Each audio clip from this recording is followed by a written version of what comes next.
दोस्तों, क्या वाकई में कांग्रेस पार्टी की तरफ से ऐसा कोई प्रस्ताव आया है जिसमें इंडिया गठबंधन को पूरी तरह से तोड़ देने या फिर इंडिया गठबंधन से कांग्रेस पे पूरी तरह से अलग हो जाने का कोई भी विचार हो रहा है? दरअसल पिछले कई घंटों से, खास तौर पर कल शाम से आप देखेंगे इस तरह की खबरें मीडिया में चल रही हैं। बकायदा सूत्रों के हवाले से सूत्र ये बता रहे हैं मीडिया को कि जो INDIA अलायंस 2024 के लोकसभा चुनाव में विपक्षी नेताओं ने एकजुट होकर बनाया था, दरअसल उसको तोड़ने का प्रस्ताव कांग्रेस पार्टी की तरफ से रखा गया है कि अब इसको तोड़ देना चाहिए और राज्यों में जो कांग्रेस पार्टी है वो अपनी तरह से चुनाव लड़े गठबंधन के साथियों से इतर। अब इस पूरे मामले में क्या सच्चाई है? क्या वाकई में ये हो सकता है? ऐसा कोई प्रस्ताव आया है? मैं इसलिए आपको बता रही हूं दोस्तों क्योंकि मीडिया के सूत्रों पर कितनी बार मूत्र किया गया है ये आप जानते हैं, तो इन सूत्रों पर तो हम भरोसा कर नहीं सकते। लेकिन आदेश रावल ने इस मामले में कोई बात बताई है, इस पर हम भरोसा कर सकते हैं।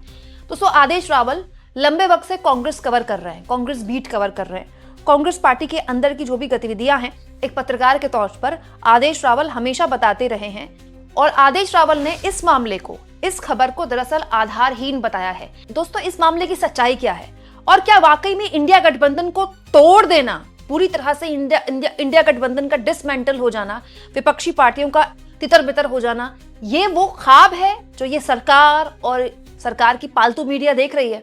ये मैं आगे आपको बताऊंगी। पहले जानिए आदेश रावल ने क्या कहा।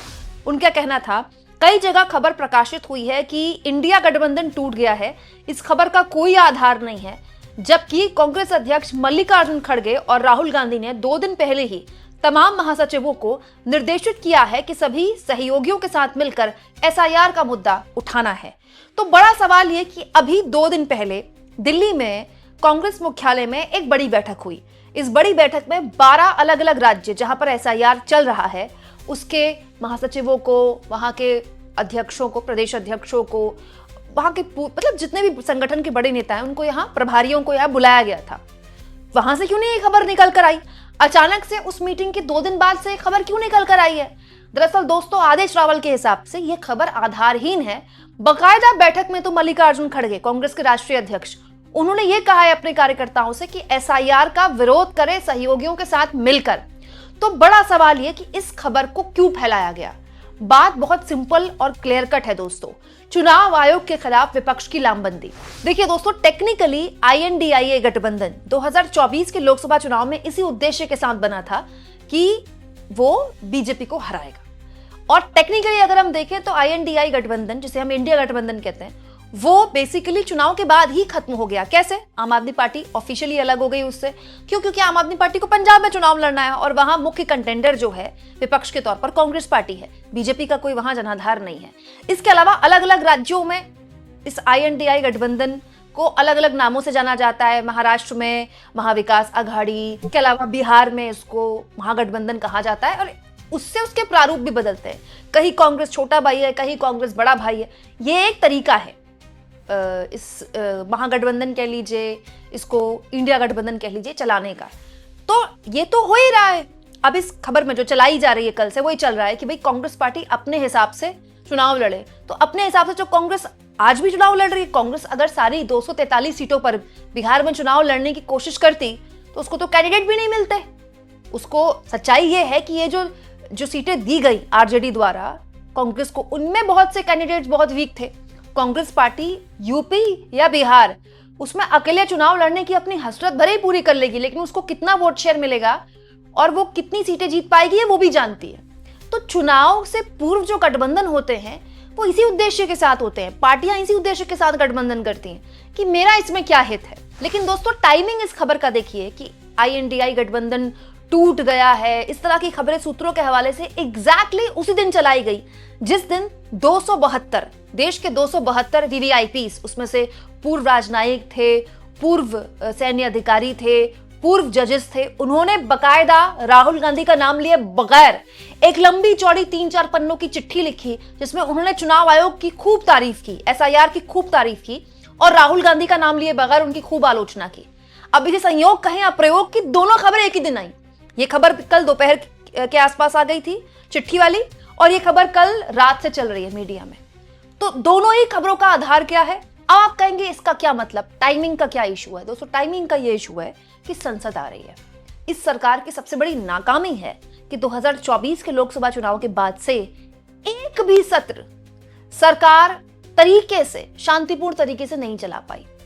अब पूर्व में तो विपक्ष के नेताओं को बाहर कर दिया जाता था, सस्पेंड कर दिया जाता था पूरे के पूरे सत्र के लिए। इस बार तो वो भी नहीं हो सकता क्योंकि विपक्ष की ताकत बहुत तगड़ी है। खैर, होने को तो कुछ भी हो सकता है, इस बार भी हो सकता है, कभी भी हो सकता है, क्योंकि लोकसभा अध्यक्ष हैं और राज्यसभा के उपसभापति, उपराष्ट्रपति होते हैं। लेकिन विपक्ष ने इस सरकार की नाक में दम कर रखा है जब भी संसद चलती है।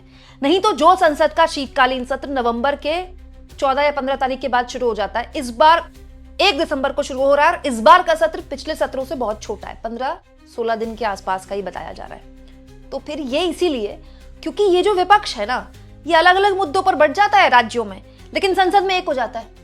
और ये जिस माहौल में खबर आई है, प्रॉब्लम ये है बीजेपी की कि जो विपक्षी पार्टियां हैं, यूपी सबसे बड़ी विपक्षी पार्टी कांग्रेस के बाद, इसके बाद तृणमूल कांग्रेस, इसके बाद डीएमके। दोस्तों, चाहे आप तमिलनाडु की बात करें, चाहे आप यूपी की बात करें, चाहे आप पश्चिम बंगाल की बात करें, तीनों राज्यों में विपक्षी पार्टियां बहुत मजबूत हैं और तीनों राज्यों में एसआईआर हो रहा है, राइट। और तीनों राज्य के जो विपक्षी पार्टियां इसका विरोध कर रही हैं। अखिलेश यादव ने वहां पीडीए प्रहरी बिठा रखे हैं, ममता बनर्जी अलग दो हाथ कर रही हैं, इधर एमके स्टालिन। तो ये जो खबरें उड़ाने वाले हैं ना, ये जानते हैं कि 10 दिन बाद सरकार की बहुत बड़ी मुसीबत उसके सामने खड़ी है। संसद सरकार चला नहीं पाएगी और जब संसद में गतिरोध होगा तो फिर यही सवाल उठता है कि सरकार संसद तो चला नहीं पा रही। बार बार जब संसद में गतिरोध पैदा होता है, बार बार जब संसद की कार्रवाई टलती है, तो विपक्ष की मजबूती दिखती है, विपक्ष की एकता दिखती है। और ये जो विपक्ष की एकता नाम की चीज है ना दोस्तों, कोई भी सरकार हो, ये उससे डरती है। चाहे आप बिहार जीत लीजिए, चाहे आप दिल्ली जीत लीजिए, देश की राजनीति और राज्यों की राजनीति अलग तरह से चलती है। चाहे आप दिल्ली जीत लें, चाहे आप हरियाणा जीत लें, चाहे आप महाराष्ट्र जीत लें, परसेप्शन के लिहाज से आप बहुत जोश में आएंगे। बिल्कुल सही बात है, परसेप्शन तो बढ़ा ही है, बीजेपी का नैरेटिव तो उसने सेट किया ही है भाई, चाहे जैसे भी किया हो। जब आप जीतते हैं तो आपको एक मॉरल बढ़त तो मिलती है, लेकिन दोस्तों संसद संख्या बल पर चलती है और 2024 के लोकसभा चुनाव में जो संख्या बल है, विपक्ष बहुत ताकतवर है और इसी ताकत की धार को कम करने के लिए इस तरह की खबरें उड़ाई जा रही हैं। इसीलिए ये जो आईएनडीआई गठबंधन है, जिस प्रारूप में है उसी में चलता रहेगा। अब आप देखिए, पश्चिम बंगाल में चुनाव है, कांग्रेस, वैसे जब संसद में हंगामा होगा तो तृणमूल कांग्रेस और कांग्रेस वाले एक हो जाएंगे एसआईआर के मुद्दे पर, देख लीजिएगा आप।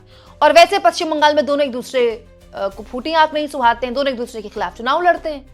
यही कांग्रेस पश्चिम बंगाल में ममता बनर्जी को कोसेगी, क्योंकि राज्यों की राजनीति अलग तरह से होती है, केंद्र की राजनीति अलग तरह से होती है। लेकिन इस राजनीति के बीच विपक्ष की एकता किस तरह से इस गटर मीडिया को खौफजदा करती है और बीजेपी को परेशान करती है, ऐसी खबरें जो गाहे बगाहे उड़ाई जाती हैं, इससे ये तो बात स्थापित हो जाती है। आप इस मुद्दे पर क्या सोचते हैं, कमेंट बॉक्स में जरूर लिखें और जितना हो सके चैनल को शेयर भी करें, सब्सक्राइब भी करें और थैंक्स और ज्वाइन की ऑप्शन से अगर आप चाहें तो कुछ आर्थिक मदद भी चैनल की जरूर करें।